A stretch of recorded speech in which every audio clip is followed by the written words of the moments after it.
Estimado profesor, estimada Raquel, muy buenas noches, espero se encuentren bien. He preparado esta exposición como parte de las indicaciones para poder subsanar una evaluación. El tema es sobre literatura apocalíptica.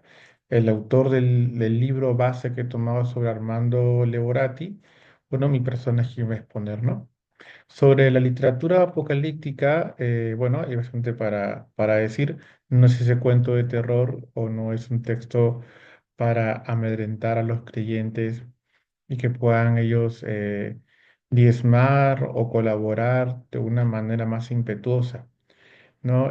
Viéndolo estrictamente como texto, es literatura. Y la apocalíptica vendría a ser una especie literaria, una forma de entenderlo, no es un género, pero sí es una forma específica de entender este tipo de literatura que va a describir una serie de eventos que marcan hitos de cierre y de inicio.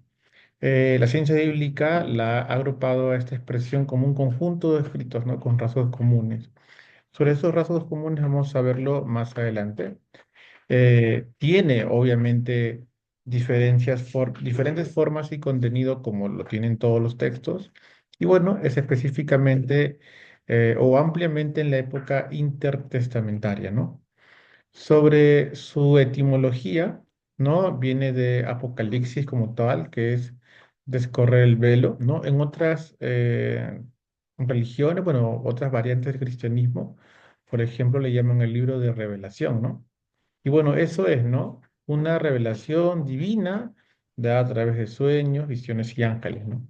Como podemos observar también en la imagen, más o menos tiene esa idea, ¿no? Un Dios que revela ángeles, sean a través de visiones, la misma escritura se revela y estos escritores amanuenses, agiógrafos, comienzan a redactar aquellas visiones que les son compartidas, ¿no?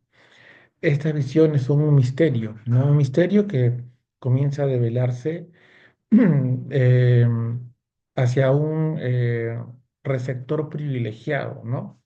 Y evidencias de este tipo de textos está Enoc, está Baruch, está Esdras, ¿no? Ahora, estas revelaciones transmitidas por escrito no necesariamente eran orales, ¿no? Estos fenómenos son principalmente literarios, ¿no? Y se puede notar que aquí hay una influencia del zoroastrismo, ¿no? Am, ya que no es un rasgo inédito ese tipo de literatura para el cristianismo o el judaísmo, ¿no? También el Apocalipsis, y sobre todo es una lectura para el ahora, no podría precisar si también fue así en su momento, pero al menos para el ahora, que es una palabra de esperanza en tiempos de crisis, ¿no? Porque, bueno, de alguna manera tiene ese mensaje de resistan hasta el final, ¿no? Creo que es con lo que yo me he quedado, ¿no? Responde a esas preguntas de por qué existe el mal, por qué está la injusticia. Eh, Creo que propone el aliento de un poco más, ¿no? Continúa, ¿no? Em, en cierto modo hay una resignación, pero no una resignación a que así va a ser siempre, sino que así va a ser temporalmente, ¿no? eh, Está cargado de un lenguaje simbólico, ¿no? Donde abundan símbolos, imágenes fantásticas, donde se describe una realidad que es espiritual y política, ¿no? Em, Recuerdo también haber escuchado alguna vez una ponencia que decían que el Apocalipsis es como el Evangelio sin fin, en el sentido de que existen muchos elementos que estudiar, que analizar para poder determinar, ¿no? Un ejemplo de esto es las bestias de Daniel 7, ¿no? Que representan imperios históricos. Ahora, estos símbolos permiten, pues, establecer como una semiótica para las interpretaciones, para la hermenéutica, ¿no? Tal cual como los animales significan estos imperios, también los números van a significar, por un lado, personajes o características particulares. El 12 como Israel, el 6 de la imperfección, el 10 de totalidad. el 7 de perfección, ¿no? Estos me parece muy interesante porque a partir de únicamente mirarlo, ¿no? Desde esta numerología, eh, se establecen muchos juicios que pretenden hacer cálculos, ¿no? Cálculos de cuándo es el final de los tiempos, entendiendo el Apocalipsis en esa visión masivamente evangélica o pentecostal de el futuro se agota, Dios viene y se acaba la existencia como la conocemos, ¿no? Hay un designio de Dios, ¿no? Donde todo está prefigurado desde la eternidad, ¿no? Conforme a sus letras, así pasará, ¿no? Eh, Dios es el Señor del tiempo y la historia sigue este plan misterioso, ¿no? Como aprendí a través de una retroalimentación, nosotros le hemos dado el sentido de que Dios interviene en la historia, em, pero esa historia es caótica, ¿no? Pero esa impronta de darle a Dios, de creer que Dios interviene en la historia, permite este aliento, ¿no? Hay dos eras, ¿no? También la impiedad presente, un sistema injusto que te conmina a hincarte, a ponerte de rodillas frente a una autoridad, a aceptar sus formas versus el resistir, ¿no? Eh, pero a pesar que existe esto, el plan de Dios es inalterable, ¿no? La historia puede conocerse en parte, pero no cambiarse. Va a ocurrir porque está preestablecida, ya que es inevitable, ¿no? Eh, y bueno, en Deuteronomio 9, en Daniel 9, ¿no? Se ve también este ejemplo de conocer más los tiempos dados por Jeremías en su momento, ¿no? ¿Cómo se aborda el juicio final en la apocalíptica, ¿no? En la literatura apocalíptica se ve el juicio personal y universal al fin del tiempo.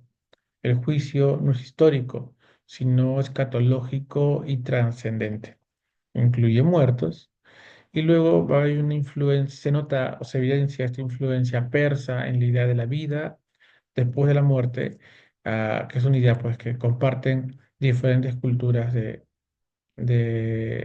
este espacio donde crece y se cuece la tradición de Israel, ¿no? La pseudonomia, ¿no? Autores firmaban con nombres antiguos para conferir autoridad a sus textos, ¿no? Enoc, Moisés, Daniel. No es un fraude, sino conexión con la tradición. Es tan igual como que alguien pueda firmar una novela corta diciendo que fue Borges o Vallejo o Vargas Llosa o tal vez algún escritor importante del boom latinoamericano, ¿no? Por ejemplo, una forma también de textualizarlo y revestirse de autoridad, que es como cierra Daniel 12, ¿no? Estas palabras están selladas hasta el final de los tiempos. En este marco hay doctrinas, ¿no? De interpretación, de acercamiento sobre este reino de los 1000 años en Apocalipsis 20, ¿no? Están tres, son ampliamente conocidas, son premileniarista, postmileniarista y amileniarista. Eh, Todas tienen diferentes elementos, pero creo que de manera muy sucinta podemos decir que son acercamientos para entender el Apocalipsis, ¿no? Los cuales mm, pueden ser inclusive más estudiados a más detenimiento, ¿no? Visto desde otros puntos de vista, como si la historia es cíclica, ¿no? Si es una posición más historicista, ¿no? Entre otras, ¿no? No voy a leer el detalle de este cuadro que resume lo dicho, de estas tres posturas, me parece que es bastante claro.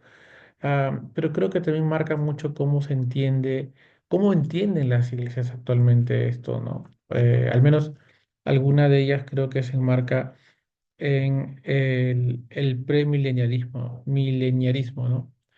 Em, bueno, y otras tienen las posturas distintas, ¿no?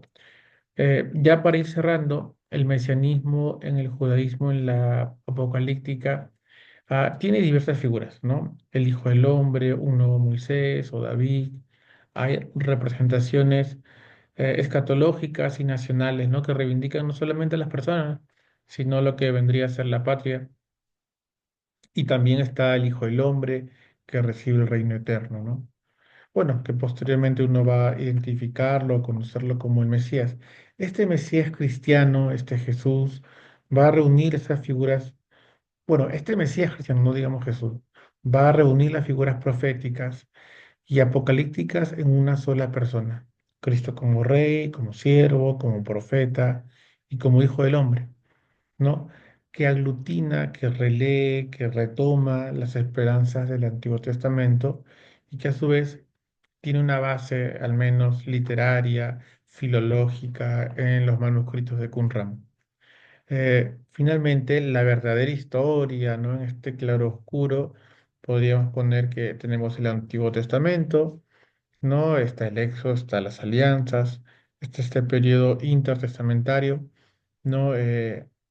Aparece la figura de Jesús, el movimiento Jesús, ¿no? Está su encarnación, su resurrección, está el tiempo de la iglesia como misión, espera activa, el acompañamiento del Espíritu Santo y la consumación final, Nueva Jerusalén, ¿no? Cielos nuevos, dice el texto, ¿no? Me parece interesante que puedan haber diferentes formas de entenderlo, un acercamiento en la literatura, porque nos aleja de esta idea de llénate de terror y ver el texto, sino ver la Biblia como esta colección de voces, como este elenco de posiciones que tienen diferentes acercamientos, ¿no? Inclusive la apocalíptica de uno no es igual a la de otro, ¿no? Eh, lo cual reafirma esta idea de la polifonía, ¿no? De voces y de posiciones y de autores. Bueno, espero esta exposición haya podido al menos presentar estas características esenciales de lo que entendí a través de la lectura. Muchas gracias y buenas noches.